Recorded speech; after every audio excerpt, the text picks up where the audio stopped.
Name is Kathy Dubbledam, and I work for an organization called Young Life. I don't know if you've heard of it before, but it's a faith-based youth mentorship program, is how we say it. But it's kind of loving kids in their world and then introducing them to Jesus Christ.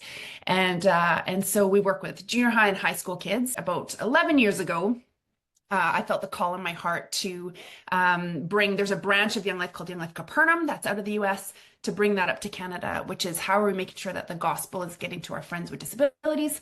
And then as our friends respond, how are we making sure that they're using the gifts that God has given them to serve in their communities, in Young Life, in their churches and things. And so that's been my journey over the last 11 years.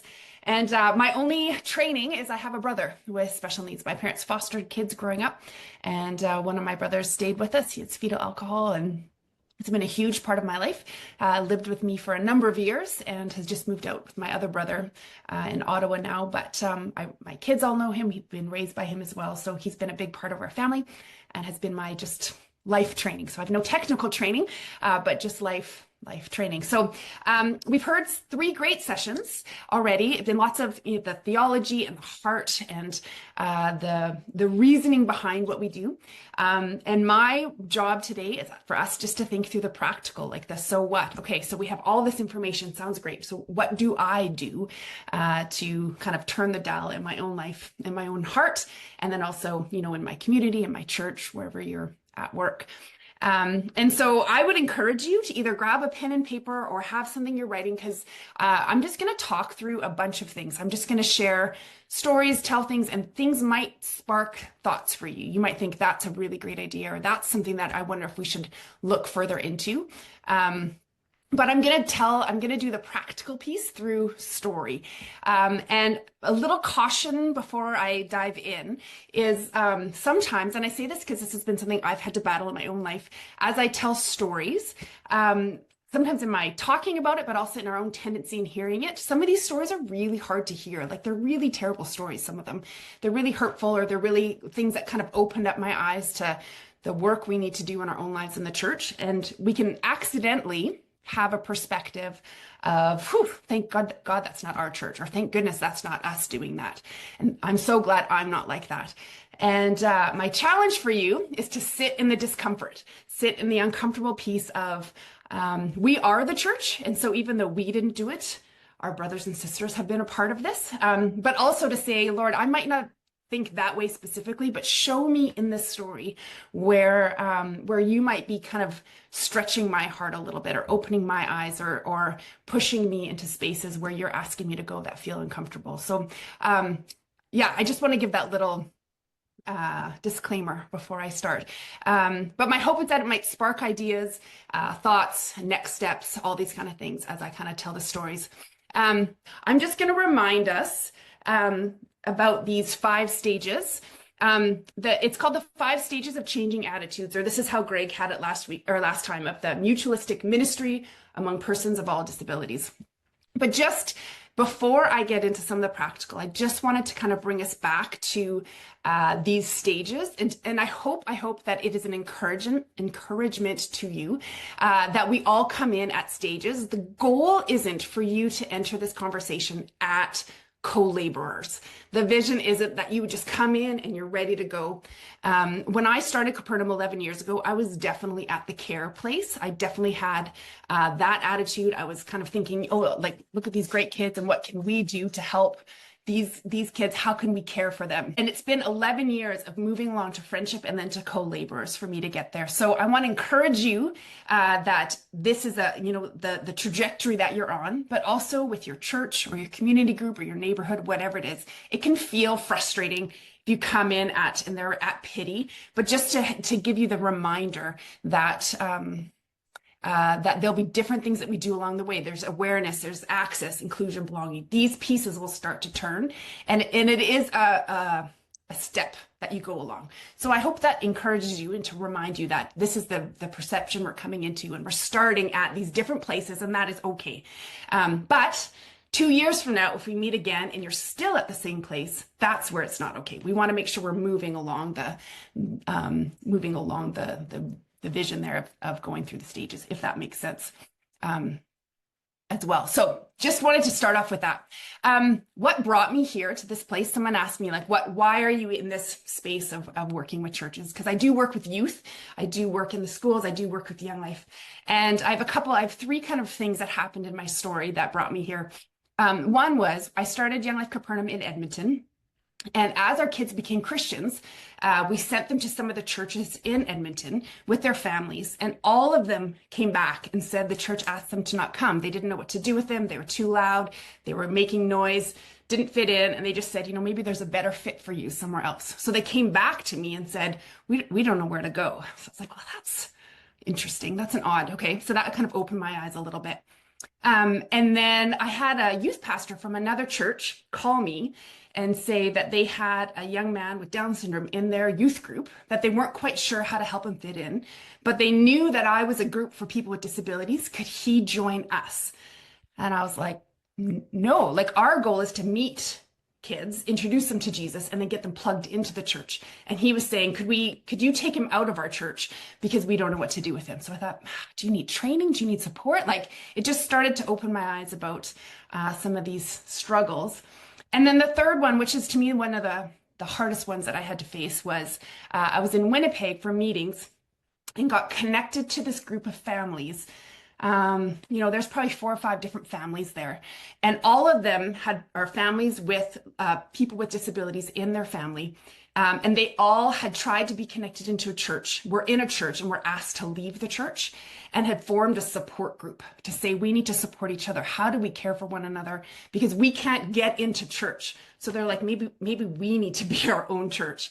And they were just wounded by the church that had asked them to leave just because of whatever their needs were that were complicated to the church. So it just really opened my eyes to this idea of, I think our churches might need support, might need help, might need care from the other side. So I kind of stopped. I hired people to do kind of the work I was doing in the schools and kind of came the other way saying, what could I do to help these churches, help sit with them, help connect with them, help train them, develop them, so that as our families and others as well start entering into the church, they would know what to do, or at least who to call, or how to open up support. So that kind of started me on this trajectory. But then, as I've kind of grown in this, I've created a bit of a vision for what I would hope the church would be. So the first thing is one of my visions for the church is that the church would be ready and equipped. And so that as my friends and as all our friends start entering the church, that they would be ready and equipped. And my story here is we had a gentleman, or a young boy named Ken, who had graduated high school. He was in the foster system and had foster, so no parents, ended up in a home. And what happens when you graduate in the foster system to an adult is you just kind of have a social worker who checks in on you, but you have kind of your own place. And he just lived by himself. And he had become a Christian, and we were trying to get him connected into the church and could not find a church that we could get him connected to. It was all cold calling. But I kept thinking, man, if there was a men's group that was ready to embrace him, that they could take turns picking him up at their house, bringing him in. He doesn't have a dad. He doesn't know what it's like to be a man, let alone a Christian man. And could there be a group that could take him under their wing? And I cold called churches, but they didn't understand what I meant, and they didn't. No, it's not really what we do. And no, I don't still know that'll work with us. And have you tried this church? And whatever. And we just could not find a place cold calling. Now we tried to go in through some connections too, and he just ended up going with a Young Life leader into their church, which was out of the way and not in the right location. But I just thought, man, if the church could be ready and equipped so that when those things happen, we could call and they'd be like, yeah, we know exactly what to do, or we know who to connect you to, or we have this person in our church who's working on that will make sure that they get connected. That would have been something that would have been just a great help to us in that way. The second thing is that the church would, so the church would be expected. Sorry, I was looking at the wrong screen here. That they would be expecting people with disabilities to show up. I got connected to a gentleman who was a pastor at a church, and he had to fight tooth and nail to get an elevator at his church. And they were doing a big renovation. and saying, like I think we need an elevator. A lot of our programs happen in the basement. We need an elevator. But it was going to add $150,000 to the price tag. And they're already raising a bunch of money. So that was going to be too much to add. And he fought and fought and fought for it. And some guy finally said to him, we don't need an elevator. We don't have people that need an elevator at our church. And he just looked at them and said, I can tell you why we don't have people who need an elevator at our church, because we don't have an elevator. And just this idea of like, let's not wait until someone in a wheelchair shows up and then scramble to finish or to fix it, I mean. And it just gave me this beautiful picture of, can you imagine the church being the type of place that when people with disabilities arrive, it's we were waiting for you. We knew you would come. We were expecting you. Look what we have ready for you. We were hoping you would come, rather than, we can carry you down the stairs until we adjust. Like that feeling is just what they encounter in the world all the time. And so could we as a church be a place where we just have this light in our eyes, like we couldn't wait for you to come. Look what we have ready. So that was a big piece to me that I thought, man, it'd be so great. We had another story of a Young Life story. So we had a guy who was doing a Young Life club at a church and, or in a church building, and had invited a guy. He met him at his school every day, saw him at lunch hour. He was in a wheelchair, and invited him out to the club. They did this club once a week, and the kid said no every time. And he kept saying, oh, we'd love for you to come. He's like trying to get it all ready. Like we'd love for you to be a part of this. And the leader was telling me, he was so humbled. He said, finally, I said to the boy, we would love for you to come, and you say no every time. Why do you say no? And the boy looked at him and he said, because I don't fit through the door of the building you're meeting at. And the leader didn't even realize what he was asking him to do. The room wasn't accessible. It wasn't wheelchair friendly.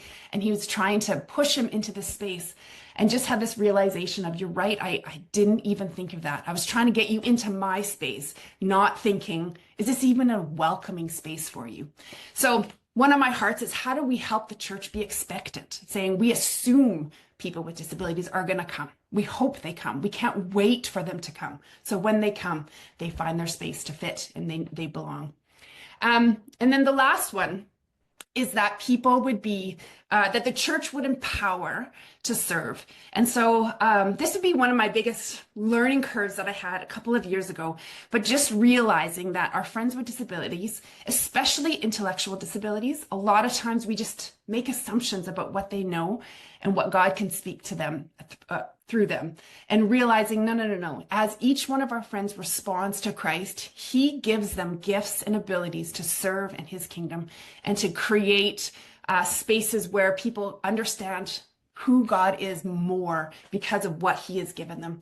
And so figuring out what that means. And I got connected to a woman who worked at this, it was called Alberta Inclusion. So I think there's a BC Inclusion, but Alberta Inclusion, not Christian. She wasn't a Christian, but I listened to her tell these stories. And I would long for the church to be like this. But so two stories. One is she would work with young adults, so that when they were not fitting into their connections and their communities and their workforces and things, it would come to her to say, can you help adjust? And so she got connected to this guy who was very non-responsive. He would be at a space, but he wouldn't really make eye contact. He was verbal, but just barely used his voice. He barely blinked. Like, he was not very, engaging. And so a lot of groups would kind of ask him to leave or say, he's not a good fit. Like, he's not fitting in with what we do. But this woman thought, no, you've been given a gift. I got to think about it. And so she thought for a minute, did some research, and got him a job as a still life model for an art studio. And so he doesn't blink, he doesn't move, he doesn't talk, he's not interested. And so this studio hired him to be a still life model so artists could practice drawing. or draw human figures. And he became so sought after that he started to lose his government funding, and they had to like adjust and figure out like what do we do here, because he was a phenomenal still life model because he didn't move. And so she was so delighted to tell me this story, because she was like, everyone thought he wasn't a good fit for things, but I knew he has a gift, and I got to figure out what it is. And then the other story was the other way. So there was a guy who was outgoing, talkative, in the way, completely ignored social boundaries, just push, had such like just would make people feel uncomfortable, and you know, they just couldn't control him is what the issue was. So it came to her to say, what could you find a role for this kid? And so she thought about it, and the other way, she got him signed up as a mascot for the volleyball team, the local volleyball team, and he flourished, because what do you do as a mascot?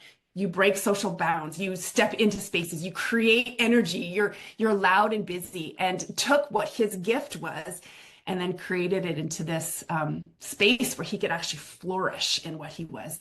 And I just thought, man, if I long for the church. I mean, not just disability, right? For all of us, but to be thinking, what gifts has God given you? And how do we put you in spaces where that gift can flourish and thrive? And then the church example I have of that is I have a friend named Chantel, and she has cerebral palsy.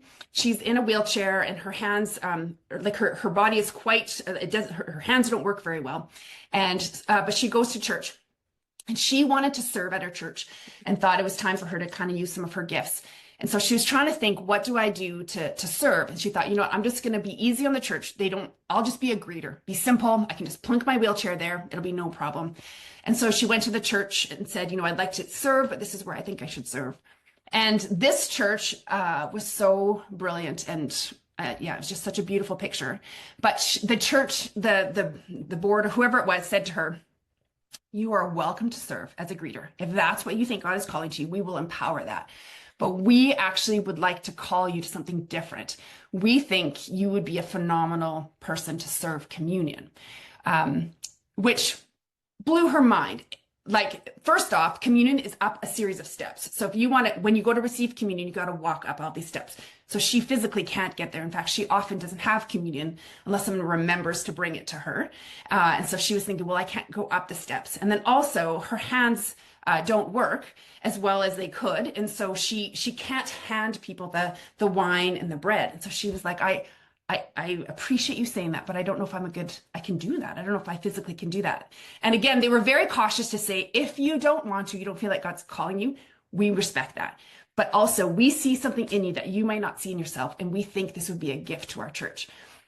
So she said she was willing to try. She said, if you think I can do it, if you're okay with the complication I would love to do that.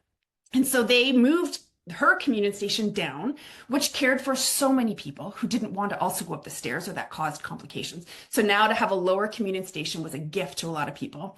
And they rigged up someone engineered a tray on her wheelchair for her, so she could actually motion the elements towards them without actually having to pick them up. But they had to work on it. And she just said it has been such a gift to her that they saw that in there, they called it out in her, and they had to adjust, they had to change, they had to recognize their shortcomings, but then we're able to kind of step into that and push into it together to say, we see this in you. And if you're willing to consider, if you feel like God is also calling this out in you, we would love to present you this opportunity. So it was just such a beautiful picture of what does it mean to see someone's gifts and then empower them to serve, even though it might not fit in the way that we set it up. Well, we have communion, we go upstairs and someone hands you the pieces, and that's how we do communion. They had to adjust. So it was this really kind of just important shift in the church and the church's mindset, the way they did that. I want, now that I've kind of sparked some of those thoughts, talked about what I see the church, some of my vision, I want you to kind of wrestle with some of this, thinking about your own church, your own life, kind of the spaces you are. So the couple of questions I had for you to just kind of think about, to talk about, is what do you think this would look like for your church? When you think about your church, what are some of the things that it could look like in your church? What would it cost your church financially, and also people-wise and time-wise and things? But what kind of cost do you see that some of these kind of ideas might shift? So what could it look like as a church? What is your vision? What could your vision be for the church? And then what would it cost to be ready, equipped, expectant, and then to help our friends discover their gifts to serve? A great story I have is I was we get invited into schools a lot to help out in the classrooms. And so I, as a Capernaum leader, got to go into the basis classroom or whatever it was. And a whole group of like PTs, ETs, whatever, they all came in to help and assess the kids. And I was chatting with one of them and she said, like, what are you doing here? Like, she was quite confused by me. And I said, oh, I'm just here to hang out. Like, we're just relational. And she's like, what's your training? I was like, oh, I have no training. I just hang out. We just play games. Our heart is to like build relationship. And she kind of sat there quietly. I was like, I'm about to get in trouble. I'm like, I don't know what I'm doing. And she just looked at me. She said, I'm so jealous of you. I was like, of me? Why? And she goes, when I look at Brad, I see speech delay, motor skill issues. She's like, I diagnose all the time. You look at Brad and see Brad. And she's like, I miss that. I long to see Brad.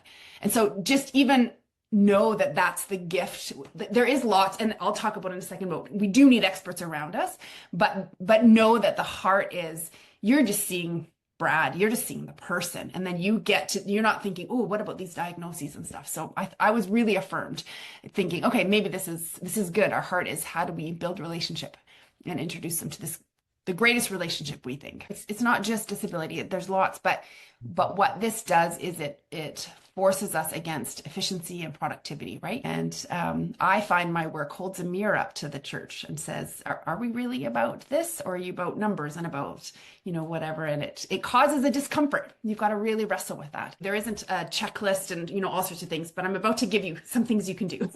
So just something that came out of our time talking and even through the other sessions that we've had, I hope that you've come to kind of settle in. It's not a what, it's a who, right? Like, this is a who. And so if you want a what, if you want a program, if you want, you can create a box that this all works in and checklist, and you just run the program.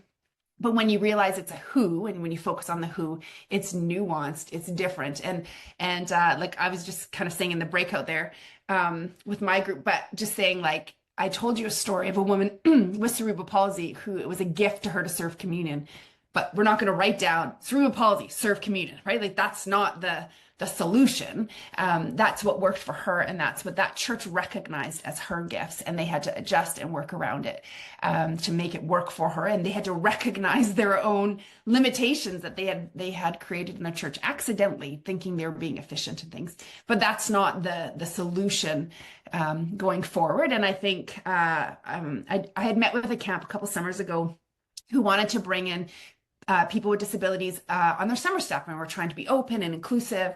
But they were like, and they'll do retail because that's where it fits. And I was like, you don't even know who's applied. You don't know any of the people. But to them, it was contained, controlled. You would go to a spot, you would stay there. If you had physical issues, you could just sit, and it was simple, and it checked the box for them. So now we can say we're inclusive. And they had a gentleman who applied who has gifts in video editing and videoing, but he's also in a wheelchair and also nonverbal. And so they were trying to say, well, he would fit better in the retail, but it was like, but he's been given gifts. And so I had to sit in that tension with them as they were trying to check a box and not actually recognizing the who, right? They were trying to push for a what. And it was just a really interesting challenge for them to have to face. And so, one of the things that I just always start off with is what should I do? So if I want to turn the dial even a little bit in my own heart, in my community, in my family, in my church, and I say it that way, recognizing we were even talking as well as some of you on this call are decision makers in your church, and some of you are lay people, and you might think, I don't know what I can do. And I want to recognize that in that. So I'll speak to kind of both scenarios here. But regardless of what it is, bring in the experts. And so experts are people with disabilities. The nothing about us without us, right? Is this idea, and making sure that they have a voice, but also recognizing a lot of the families I work with are tired of their voices, and just saying, could someone not just see it? Do I have to constantly advocate? So not assuming just because they have a disability. They want to be vocal in this story, but inviting them into it. So people with disabilities, families with living with people with disabilities are great experts. But then you have people who have studied this, occupational therapists, EAs, physical therapists, even groups like us, like the Lazarus Center, or I know there's lots of incredible groups doing things like Bethesda. When I lived in Alberta, Rehoboth was one. Like there's just lots of groups, Chrysalis, all these different kinds of groups that really do work hard and are trained and skilled in these scenarios. And so when I was running a club with Capernaum, I didn't know, I knew how to gather people. I could do relationship. I could figure out how to share the gospel, all these things. But I had a friend of mine who was an occupational therapist who was one of my leaders to say, would you just come be at the club with me, watch, help advise me, show me what it is I need to be doing in order to do this well. And I assembled a team of people, a mom of a son with a disability, so that she could speak into it to say that event you're doing, it doesn't work for me. That would be really hard on us. I'm like, okay, help me do this. But bring in the experts who can help advise you, speak into the spaces. And I promise you they're at your church. And I have learned one of the ways you do it is just start saying the word disability, or that we're starting to lean into, we want to help make this a better space for people with autism and things like that. And it'll spark, people be like, oh, like I grew up with a brother with a disability, and anytime people did that sort of thing and I would hear about it, I would sign up for it. I just need to know what was happening. So it'll spark for certain people who have a heart for it and who are drawn to it. So bring in the experts. The second one, just start. I find a lot of times we talk about it, we meet about it, we read about it, we wonder about it, we watch a video about it. And sometimes my encouragement to you is just start doing something. And this class might be your start. This might be like, okay, I started. I just need to start. Just putting legs under a little bit, leaning into it, and just simply doing something that kind of moves you into that direction. And then the third thing, keep going.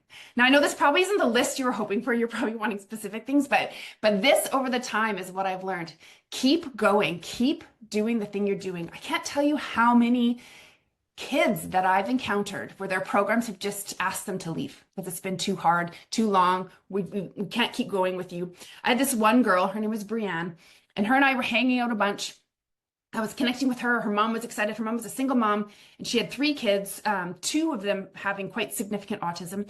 And so I was connected with them, hanging out. And then all of a sudden one day, they just dropped me. I could not get a hold of them. I texted, I called, I tried to find them. I could not get a hold of them. And we had a camp coming up, and I was trying to get her to come. And the camp was only $49. And I was trying to say, like, we could even cover that. Like, can you come? Nothing, getting nothing from her. So finally, I drove over to her house and I knocked on the door, and the mom answered. And I was like, hi. I was like, I'm trying to find Brianna. Like, I'm curious if she's still here. I'd love to hang out with her. And her mom literally had this posture of like, oh, she's like, she goes, I just assumed you were done with us. My daughter usually only lasts about 6 months in a program, and then they're done with us. So I was just making it easy for you. We just disengage at 6 months because it's just easier for us to pull out than for the disappointment for her to keep trying to go and being asked to be done. I was like, I'm not done with your daughter. And you know, like, they can't afford anything. She's a single mom, and she can't drive her anywhere because she's often working 2 or 3 jobs. And so it just costs a lot to take care of her daughter and connect with her daughter. So it just really taught me the value of just keep going. And now having your hands open, adjusting as needed. And that's my 4th point here. You won't get it perfectly right the first time. You're not going to get it right. And this is where we have to be cautious, because I'm not saying do damage, forge forward. Doesn't matter if it, you know, like, this is your vision for it. Not that by any means. Like, this Capernaum work that I've done has been the most humbling, digging out my own idols, my own fears, my own struggles, my need for efficiency, my need for productivity. It has forced a lot of things to come out of me, but also having to hold my hands open, knowing I just need to try. And I know I'm not going to get it right, but I'm bringing in the experts. I'm listening to voices. I'm going to keep going, but have a humbleness about me to be like, man, I have got lots to learn. And our first fundraiser, I look back and I am embarrassed of my speech. It was so full of pity. It was so full of these poor kids, but look what we're doing and this poor ministry and these their poor stories, but we are so great. And I look back and I'm embarrassed of it. But there's forgiveness. I was confronted by a mom with a son with a disability who kind of talked me through it. I was able to apologize, correct, but keep going. Because a lot of times at that point, you're like, you know what, I'm done. Because it was hard. It's embarrassing. I didn't do it right. But this idea of you won't get it right, but just keep going humbly, hands open with your experts close by. And then another one is put your money where your mouth is. This is a really interesting one. If you have the ability, if you're connected to your church, you might need to hire somebody. You might need to hire somebody who is going to focus on this and put effort and energy into it. You need to get this on your docket for your board meetings to say, what are we doing about this? Do we need fidget toys? Do we need a budget line so that we are pushing into this? Do we need to put money towards it? The push I always have in this is we don't need to save God money. All the money is God's money. And I can't tell you how many times in Young Life even and in stories, we had our own elevator issue. We were building a new building at our camp, and the building was going to cost millions, $4 or $5 million. And the elevator was about 200 grand. And so they took it off the list because they're like, well, 4 million is a lot to raise, but 4.2 million is too much for God. So they took it off the list, and I had to go and I met with the guy. It's a very funny story how it I had prayed. I was at camp. The guy doesn't live at camp. And I was like, Lord, I need to talk. If I bump into him at any point, in the next 6 months, I'll talk to him about it. Well, that night at dinner, who shows up? But the guy it was just this funny, okay, Lord, here we go. So I just walked over and said, hey, I'd love to talk to you about why you took the elevator off. And he, honestly, it was like, it's a lot of money to raise. We're trying to save God money. And it's just like, all the money is God's. And spend God's money on this. It is such a worthy investment. It is such a worthy investment to spend the money in this space. And I went to Johnny Erickson Tata, which I'm sure a lot of you know. She hosted a global disability conference in 2018, I think 2019, something like that, in California that I went to. And we were sitting there, and it's the most beautiful thing I've ever been a part of. I can't even put into words, but she opened it and she said, God blesses disability ministry. And I was with my friend and my other staff, and we laughed out loud because we were like, yes, God blesses disability, and not with everything you'd ever hope and imagine, not that at all. But I am a testimony to where I've seen God care for his, this group, this population is so precious to him, and he has money for them. And it's amazing the amount of money that comes up, that shows up, that allows. So if I can be an encouragement to you, this is a worthy investment of your money. Now, so some of these work for people who are decision makers. Sometimes they don't work if you're not, but this one is something that everyone can do. And kind of my last little point here is to read books in community. So the caution again, sometimes you want to just read, I just got to study and learn about it. I think it's called the yoga mat syndrome or something, where you buy the yoga mat and then you buy the water bottle and then you buy the clothes and then you book the classes and you just keep getting ready to exercise, but you don't ever actually exercise. You just keep setting yourself up, and well, now I know where I'm going and I know all the things, and at some point it's just exercise, stop buying the stuff. So I encourage you to read books, but in community, gather, if you are just a layperson in your church thinking, I don't know what I'm going to do, start a book club. Say, we're just going to gather and read this book together and talk about it and just see what kind of bubbling up happens kind of in the, amongst yourselves. And Jessica was saying when we were chatting kind of before of how sometimes when you approach a church and say, I think we need to do something about disability, they're like, get in line, get in line. But sometimes if you say, hey, I think we need to do something about disability, and I'd love to start a book club where we read this book together, they might be like, great, put it in the bulletin. Let's put it let's do it. If you come with the suggestion, and this is such an easy, gentle entry in. So here here are three books for me that are my favorites that I've read. The first is My Body Is Not a Prayer Request by Amy Kenny. I don't know if you've read it. It's scathing. Like at times you're like, whew, she's not wrong. Like it's pretty powerful of just her lived experience as someone with a disability and people trying to pray it out of her and her saying, I believe this is part of the gifts that God has given me, and you're trying to pray it away. It's a really powerful book. Adam by Henry Nouwen. This is a unique one. If people read Henry Nouwen, a lot of them have not heard of this one. And I don't know if you know the story, but he was kind of at the end of his ministry, feeling burnt out, thinking, I'm done. Like, I don't know, God, if you have anything left for me, do I even want to do this anymore? And God led him to a L'Arche community, and he became friends with this man named Adam. And Adam was Jesus to him. Adam is nonverbal. He's diapered in a wheelchair, like not who you would think could minister. And he completely changed Henry Nouwen's life. And this is just the story of how he encountered Christ through this man at L'Arche. And then The Disabled God. So Nancy Island is someone who also lives with a disability, and just talks about her picture of where the church is missing it in theology, and saying she actually believes God is a disabled God, in that when Jesus resurrected, he still had his scars. He didn't come back in this perfected figure, but actually came back with these scars and marks on him, and then kind of goes through the Eucharist. And I won't give it all away. It's quite a technical book. So if you enjoy those kind of books, it's quite theological, and it's a really, really powerful read. There's a woman who in Calgary, actually, she would go and speak on disability in the church, and had all sorts of things that she was kind of teaching, and she would run these classes.